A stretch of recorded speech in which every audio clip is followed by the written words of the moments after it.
કલ્પના કરો, એક તરફ સરકાર કરોડો રૂપિયાના કાર્યક્રમો કરે છે અને બીજી તરફ એ જ કાર્યક્રમો માટે ફાળવવામાં આવેલી એસટી બસોનું ભાડું મહિનાઓ કે વર્ષો સુધી બાકી રહે. શું આ યોગ્ય છે? ગુજરાતની એસટી સેવા લાખો સામાન્ય લોકો માટે જીવન રેખા સમાન છે. દરરોજ વિદ્યાર્થીઓ, ખેડૂતો, મજૂરો, સામાન્ય નાગરિકો એસટી બસો પર નિર્ભર છે. પરંતુ ફાળવવામાં જે બસો આવે છે એનું ભાડું સમયસર ચૂકવવામાં ન આવે ત્યારે આખરે નુકસાન કોને થાય? શું આ બાકી રકમના કારણે એસટીની આર્થિક સ્થિતિ પર અસર પડે છે? શું જનતાના પૈસાથી ચાલતી સંસ્થાને સમયસર ચૂકવણી ન થવી જોઈએ? અને સૌથી મોટો પ્રશ્ન, જો સામાન્ય નાગરિક ભાડું ન ભરે તો કાર્યવાહી થાય, તો સરકારી વિભાગો માટે અલગ નિયમ કેમ? લોકશાહીમાં પ્રશ્ન પૂછવો એ દરેક નાગરિકોનો અધિકાર છે. જો કાર્યક્રમો માટે એસટી બસો ઉપયોગમાં લેવાય છે તો તેની ચૂકવણી ક્યારે થશે અને કેટલી રકમ હજુ બાકી છે તેની પારદર્શિતા અને જવાબદારી લોકશાહીના મૂળનો આધાર છે.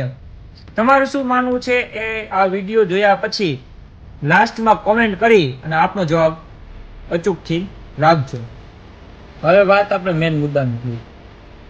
આપણે જ્યારે સરકારી કાર્યક્રમો હોય ત્યારે મફતમાં જવાનું છે, સરકારી બસોની સુવિધા મૂકેલી છે, આવું કઈ અને સરકારી કર્મચારીઓ, આંગણવાડીના બહેનો હોય, તલાટી મંત્રી હોય કે અન્ય કોઈ પણ સરકારી વિભાગના કર્મચારીઓના ફોન આવે એટલે લોકો ખુશીથી બસમાં બેસી સભામાં જતા હોય છે. ખુશી એટલે સરકારી કર્મચારીનું માન રાખવા માટે થઈને લોકો સભામાં જતા હોય છે. બાકી સરકારની કામગીરીથી લોકોને 1% પણ ખુશી કે રાજી હોતી નથી.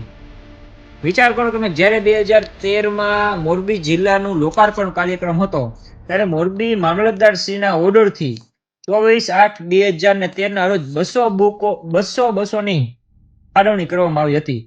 જે પૈકી 22,41,125 રૂપિયાનું ભાડું આજની તારીખ સુધી બાકી છે.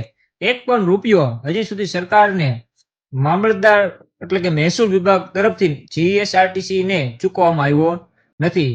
હર્ષભાઈ સંઘવી કે જેઓ વાહન વ્યવહાર વિભાગના મંત્રાલય સંભાળે છે, વિચાર કરો, આ સરકારી અધિકારી મંત્રીને નહીં ગાંઠતા હોય, હર્ષભાઈનું કઈ હાલતું નહીં હોય અહીંયા. કે હર્ષભાઈને એવું હોય છે ગાલન ભલે ને ગમે એ વિભાગ હોય, બોજ તો જનતા ઉપર જ પડવાનો છે.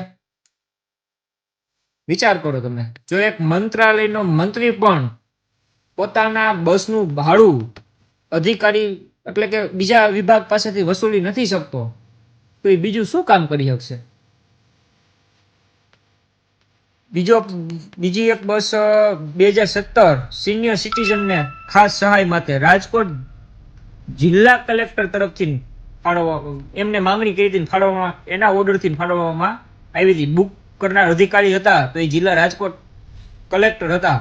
તેને 22/9/2017ના રોજ 50 બુકનું બુકિંગ કર્યું અને કુલ ટોટલ 6,60,000 રૂપિયા ભાડાના આજ દિન સુધી બાકી છે. હવે તમે વિચાર કરો, સિનિયર સિટીઝન વ્યક્તિ હોય અને એ વ્યક્તિને સહાય આપવા માટે પણ જો સરકાર 6 લાખનો ખર્ચો કરતી હોય અને એમાંય સરકારી વિભાગ એક વિભાગ બીજા વિભાગને બૂચ મારી દેતી હોય તો આવી સરકાર પાસે આપણે શું અપેક્ષા રાખવી?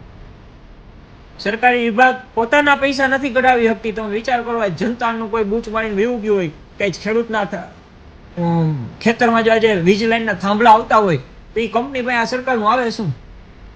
સરકારી એક વિભાગ જ બીજા વિભાગના પૈસા ખાઈ જાય છે. મંત્રી કાંઈ બોલતા નથી, સંત્રી કાંઈ બોલતા નથી. એના જે અધિકારી છે, જીએસઆરટીસીના અધિકારીઓ છે, એના ઉપર દંડાત્મક કાર્યવાહી કોઈ નથી કરતું. 1 રૂપિયાની વસૂલી આજ દિન સુધી બાકી છે. 2013થી 2026 સુધીનો 1 રૂપિયો ચૂકવણી થયું નથી. 2017માં રાજકોટના કલેક્ટરે બસ બુક કરી, એમાં પણ 1 રૂપિયાનું ચૂકવણું થયું નથી. 2020માં જયારે કોવિડ આવ્યો ત્યારે જિલ્લા કલેક્ટરે બસ માંગી હતી, 5 બસના 5 લાખ ઉપરનું ભાડું છે. ત્યારે લોકડાઉનના કારણે લોકોને હરિદ્વાર બસ ગુજરાત એસટી દ્વારા ત્યાં લોકોને મૂકવામાં આવ્યા. તમે વિચાર કરો, મુખ્યમંત્રીના કાર્યક્રમમાં બસો જતી હોય તો એના પૈસા બાકી હોય તો આપણે એનું અસર ક્યાં પડે? તો એની અસર છે ને કોલેજમાં જે વિદ્યાર્થીઓ ભણવા જતા હોય, જે શાળાએ સ્કૂલે ભણવા જતા હોય, એ વિદ્યાર્થીઓ માટે જે બસો આવે ને બસો પછી હાવ ભંગાર કન્ડિશનની આવે.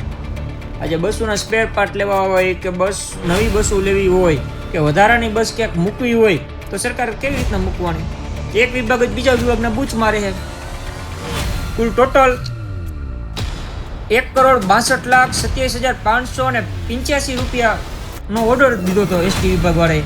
તેમાંથી માત્ર ને માત્ર 44,80,000ની વસૂલી થઈ છે. આ ખાલી માત્ર રાજકોટ ડિવિઝનની વાત છે, એક જ ડિવિઝનની. બરોબર, તો વિચાર કરો આવા બીજા ડિવિઝનમાં કેવી રીતના હાલતું હોય છે. હજી આજની તારીખે 1,17,47,585 રૂપિયા એસટી વિભાગે વસૂલવાના બાકી છે. આજે તમે કહું એક ટિકિટ લીધા વગર બસમાં બેસી ગયા હોય તો દંડ ભર્યા વગર આપણને ઉતરવા ન દે, તરત પોલીસ ઊભી રહી જાય, પોલીસ કેસ થઈ જાય તરત. આ લોકો કરોડો રૂપિયાનું બૂચ મારીને બેઠા છે. હજી આજની તારીખ સુધી એક પણ કાર્યવાહી કોઈ અધિકારી ઉપર થઈ નથી. જેટલું લૂંટાય એટલું જનતા પાસેથી લૂંટવાની ભાવનાવાળી જ્યારે સરકાર હોય ને ત્યારે આવા દિવસો આવે. એટલે કહીએ છીએ કે સરકારમાં કે સત્તામાં સારા માણસોને લઈને આવશો તો તમારું અને તમારા બાળકોનું ભવિષ્ય ઉજ્જવળ દિશામાં હશે. નકર આજે અંધકારની જેમ ધીમે ધીમે આપણે ધર્મના નામે, જાતિના નામે ગામમાં 2-2, 3-3, 4-4, 5-5 વિભાગો પાડીને બેઠા હોય એનો લાભ આજે આ ભાજપ સરકાર લઈ રહી છે. એટલે હવે સમય છે જાગવાનો, ઉઠવાનો, ને ઉઠીને એવા લોકોને તમે મત આપો, એવા લોકોને સત્તામાં લઈ આવો કે જે તમારા માટે તો બોલે પણ સત્યની સાથે કાયમ માટે ઊભા રહે. આજે જેતપર ગામના ખેડૂતો એટલા પીડાય છે, વિચાર કરો, એ ખેડૂતોએ જાતે આંદોલન કરવું પડ્યું.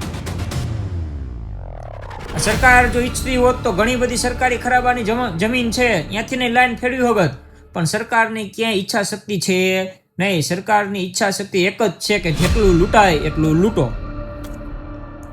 અંગ્રેજો વયા ગયા.